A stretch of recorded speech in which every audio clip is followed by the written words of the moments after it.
Hi. അപ്പം ഞാനിത് കുറച്ച് ദിവസം മുന്നേ നമ്മളെ അച്ഛൻ ഹോസ്പിറ്റലിലായതും ആ ചെറിയൊരു വിവരങ്ങളൊക്കെ പറഞ്ഞ് ഞാൻ ചെറിയൊരു വീഡിയോ ചെയ്തിരുന്നു. അപ്പോൾ ഇന്നിപ്പോൾ ഞാനൊരു വീഡിയോ ചെയ്യണമെന്ന് തോന്നി കേട്ടോ. കാരണം ഇന്ന് ഹോസ്പിറ്റലിൽ ആ ഒരു ഭക്ഷണ രീതിയും അതുപോലെ തന്നെ ഒരു സാധാരണക്കാരനെ സംബന്ധിച്ച് കിട്ടുന്ന ഏറ്റവും വലിയൊരു കാര്യം തന്നെയാണ് കേട്ടോ ഇത്. അപ്പോൾ ഉച്ചക്ക് DYFIൻ്റെ ഒരു ചോറും ഉണ്ട്. അതുപോലെ തന്നെ വൈകുന്നേരം CH സെൻറ്റർ ഒരു ചപ്പാത്തിയും കറിയും അതുപോലെ തന്നെ മദർ തെരേസൻ്റെ കഞ്ഞി അതൊക്കെ കൊടുക്കുന്നുണ്ട് കേട്ടോ. അപ്പം ഞാനിതാ ഒരു പാസിന് 2 ഊണാണ്. അപ്പോൾ അത് ഞാനിപ്പോൾ വാങ്ങിച്ചിട്ട് ഇതാ വരികയാണ്.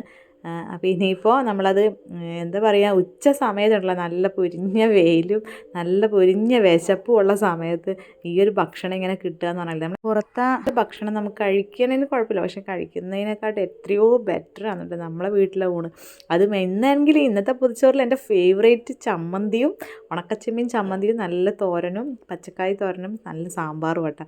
അപ്പോൾ ഞങ്ങൾ രണ്ടാളിതാ ഒരു ഊണേ ഞങ്ങൾ പൊട്ടിച്ചിട്ടുള്ളൂ കേട്ടോ. ഒരു ഊണ് ഞങ്ങൾ പൊട്ടിച്ചിട്ടില്ല, കാരണം ഇത് തന്നെ ചോറ് ഒരുപാടുണ്ട് കേട്ടോ. അതുകൊണ്ട് ഞങ്ങൾക്ക് ഇത് മതിയെന്ന് തോന്നി, രണ്ടാളും കൂടി ഞങ്ങളിത് കഴിക്കുക ചെയ്തത്. അപ്പോൾ ഇത് നല്ലോണം സാമ്പാറും കഷ്ണമൊക്കെ ഉണ്ട്. ഞാൻ ഇതുപോലെ പൊതിച്ചോറ് കെട്ടി കൊടുക്കുന്ന ഒരാളാണ് കേട്ടോ. അപ്പോൾ അതുകൊണ്ട് എനിക്കിത് എന്താ പറയുക, ഇത് കിട്ടിയത് എനിക്കിത് കഴിക്കാൻ പറ്റിയത് എൻ്റെ ഒരു വലിയൊരു ഭാഗ്യമായിട്ട് എനിക്ക് തോന്നുകയാണ് കേട്ടോ. ഞാനതുകൊണ്ട് അവിടെ നിന്നിട്ട് അത് വാങ്ങിച്ചിട്ട് വന്നത് അതുകൊണ്ടാണ്. അതുപോലെ തന്നെ ഇത് ഏത് സംഘടന ഇങ്ങനെയുള്ള പ്രവൃത്തികൾ ചെയ്യുന്നുണ്ടെങ്കിലും അത് ഏറ്റവും വലിയൊരു കാര്യമായിട്ടാണ്. കാരണം ഒരു സാധാരണക്കാരനെ സംബന്ധിച്ചുള്ള ഒരു ഹോസ്പിറ്റലിൽ ഒരു ദിവസം തള്ളി നീക്കുക എന്ന് പറയുന്നത് ഒരു ചെറിയൊരു കാര്യമല്ല. അപ്പോൾ ഇതുപോലുള്ളൊരു സഹായങ്ങളെന്ന് പറഞ്ഞാൽ അതൊരു വലിയ സഹായം തന്നെയാണ്. അതുപോലെ തന്നെ ഒരു പൊതിച്ചോറ് പാക്ക് ചെയ്യുമ്പോൾ ഞാൻ കൊടുക്കുന്ന വ്യക്തിയാണ്. അപ്പോൾ എനിക്കറിയാം അതിൻ്റെ ഒരു ഫീലിങ്സ് എന്താണെന്ന്.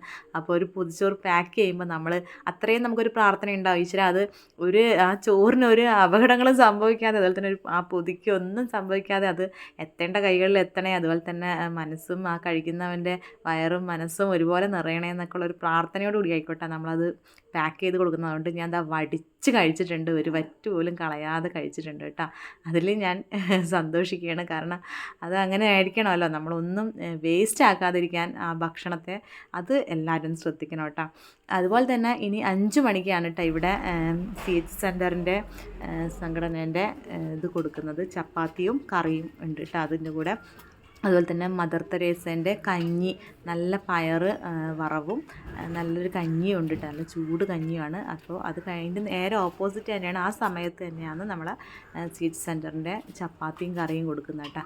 അതിനും പാസ് നിർബന്ധമാണ്. ഒരുപാട് പേരുണ്ട് കേട്ടോ, പെട്ടെന്ന് ആവുന്നുണ്ട് കേട്ടോ. ഇന്ന് ഒരാളെ ഉണ്ടായിട്ടുള്ളൂ എന്നൊന്നും, അതുകൊണ്ടാണ്, അല്ലെങ്കിൽ പെട്ടെന്ന് ആവുന്നുണ്ട്. അപ്പോൾ ഇതാ പാസ് എന്തായാലും നിർബന്ധമാണ്, അത് ഉണ്ടെങ്കിലേ അവർ കൊടുക്കുള്ളൂ കേട്ടോ. അങ്ങനെ ഞാനും ഇത് വാങ്ങിച്ചിട്ട് പോകുന്നുണ്ട്. ഇതുപോലെ തന്നെ നമ്മളെ സേവാഭാരതിൻ്റെ ഓക്സിജനാണ് കേട്ടോ നമ്മളെ അച്ഛൻ വീട്ടിൽ ഉപയോഗിക്കുന്നതും അതാണ്. അപ്പോൾ ഇത് ജനങ്ങൾക്കൊരു ഉപകാരപ്രദമായ എല്ലാ കാര്യങ്ങളും നമ്മൾ കണ്ടില്ല എന്നടിക്കാൻ പാടില്ല. അപ്പോൾ ഞാൻ അതൊരു ചെറിയൊരു വ്ളോഗൊക്കെ ചെയ്യുന്ന ആളായതുകൊണ്ടാണ് ഞാനിത് എൻ്റെ വ്ളോഗിൽ ഉൾപ്പെടുത്തിയത് കേട്ടോ. അല്ലാതെ ആരും നെഗറ്റീവായിട്ടൊന്നും പറയരുത്, നല്ലത് തന്നെ പറയണമെന്ന് എനിക്ക് തോന്നി, അതുകൊണ്ടാണ് ഞാൻ ചെയ്തത്.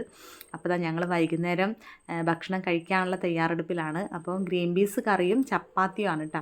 നല്ല സോഫ്റ്റ് ചപ്പാത്തിയും അതുപോലെ തന്നെ നല്ല ക്വാണ്ടിറ്റിയിൽ കറിയും ഉണ്ട്. രണ്ടാൾക്ക് ശരിക്കും വൈകുന്നേരമൊക്കെ നമ്മൾ അത്രയല്ലേ കഴിക്കുകയുള്ളൂ, അപ്പോൾ രണ്ടാൾക്ക് ശരിക്കും കഴിക്കുക കേട്ടോ. അപ്പം ഞങ്ങൾ ഒരു ഊണ് വൈകുന്നേരത്തേക്ക് വെച്ചതുകൊണ്ട് ഞങ്ങൾ ഒരു വാഴയിലെ തന്നെ സൗഹാർദ്ദപൂർവ്വം കഴിക്കുകയാണ് കേട്ടോ. അപ്പോൾ അവയപ്പോൾ പറയുന്നുണ്ട് നമ്മളെ വീട്ടിൽ കഴിക്കുന്ന അതേ ഒരു ഭക്ഷണം.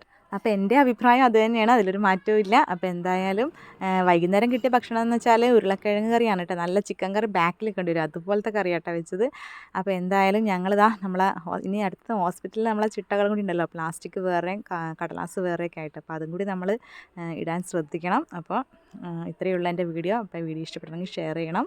അപ്പോൾ അടുത്തൊരു വീഡിയോ കാണാം. ടാറ്റാ.